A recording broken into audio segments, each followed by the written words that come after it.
Hello, right, so cracking on with the Butcher Lady.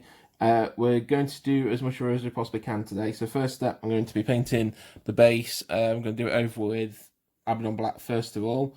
While that's drying, I'm going to try and put another coat of pink, thin coat of pink on the dress. The base should be dry by then, so I'll put down the Astro Granite. And I'm going to make sure it doesn't come up in those smooth bubbles that happen on the Firebelly, so I wasn't happy with that. Then we're going to try and use a hairdryer on there. We're not going to paint the Astrogranite base today. I'm going to leave it dry like I did with my other ones, and hopefully it'll come up with the same kind of effect. But the rest of the I am painting today will be, I need to do his skin, so dry brush black, dry brush grey.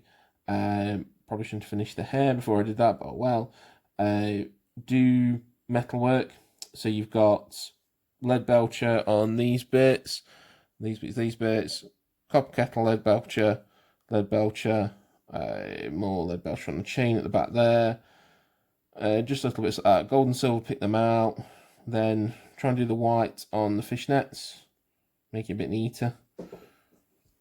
Then that's about it, really. Try and do some fingernails and paint the fingers, and then do some lipstick as well. Yeah, so let's crack on. Right, so we're done. We have painted the base for her. I wasn't going to, but I thought, why not? I dried it properly with hairdryer, and it has gone properly, not like with a Firebelly. Right, so here she is, the lovely Butcher. So you see, I've done another coat of the pink on the dress. Done the necklace there, gold, silver and gold on the bracelets there. I'm not sure if you can see. Let's see if it looks a bit better with the light on. Hold on. Oop. That light's not doing me any favours. I'm not sure entirely sure why I bought a daylight bulb, but I was advised to buy one because apparently it helps you thingy, but there you go. So you can see I've done the gold and silver there. I've done copper on the kettle with lead belt chains, so it's like a little copper kettle handbag. Not done anything to the ruff because I like it as it is. You can see with the skulls there. Just done a bit of an Agrax Earth shade over the top. Null into the recesses of the rope belt, just onto the rope there as well. Done little. Can't master tell the difference between the fingernails and the dress there, but they are different looking at it. So that and a bit of lippy for little red pupils as well, which you really can't see because I can't focus on it, but there you go. That's with lilac. Which colour is that? That's the... Oh, there you go. Dechala lilac, which I've never used before. I think we bought for my lovely wife's jean stealers, but there you go. So yeah, I've done the fishnets just very, very carefully with the white. She's not perfect. There's a few miscaps and bits, but I'm pretty happy with her. The Null oil into the recesses on the metal on the studs. Bit of a Null oil wash on the dress just to get the creases out a bit because I was a bit worried about how it would look otherwise. Probably my favourite bit of her is actually the hair. I'm still very proud of what I've done with the hair. But yeah, the base, Astrogranite.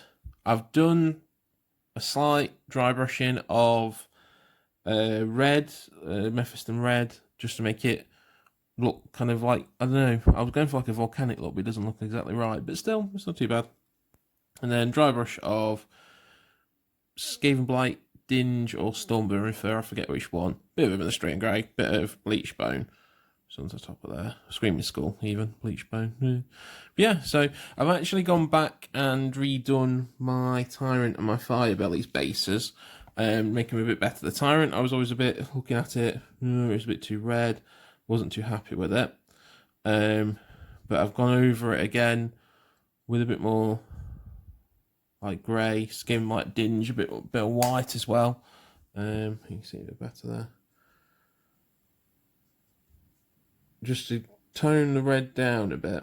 Bit annoying with him because they've now changed his weapon options, so it's, well, he was an alright. Now he's not so much. So I can't necessarily use him as a Tyrant anymore. I'm sure most people won't actually mind. I'll just tell them, and they won't necessarily mind. The worst comes to worst, I might use him as a Iron Guts champion, but And then for the guy here, you can see managed to save it where it was just very grey, very clayey almost. I put a bit of the red in. I put a bit of white and a bit of... Well, that's really doing nothing, so sorry about that, guys. I've been trying to paint with a daylight bulb. People say that they're really good for painting with, and they show off the models, but I think they don't seem to do much, but still. But yeah, so you can see I've taken the basic grey.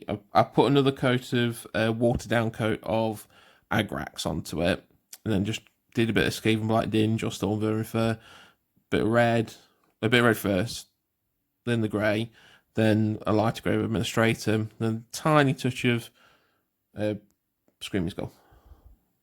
So, but yeah, so there you go. That is Butcher finished. Lovely little Christmas present from my brother Jared. I thank him very much for that. She's going to be a nice little welcome addition to my ogres. Give me some magical power. Ogres now have decent rules and decent spells, so that's going to be quite fun to use. Next project, I'm looking at doing the killer cans that my other friend Frosty got me for my last birthday, I think it was. I've taken far too many gifts from him and not painted them up to this point. And I really want to do one just so that I can say, look, I've done one for you, which is really good. But yeah, I'm looking forward to doing them. Get back on my orcs. I do have the Flash Gits kit now, so I can work on my Yellow Team Bikers when I want to. But I want to do the killer cans first, because it will also let me see what bits I've got left for doing another lot of Bikers.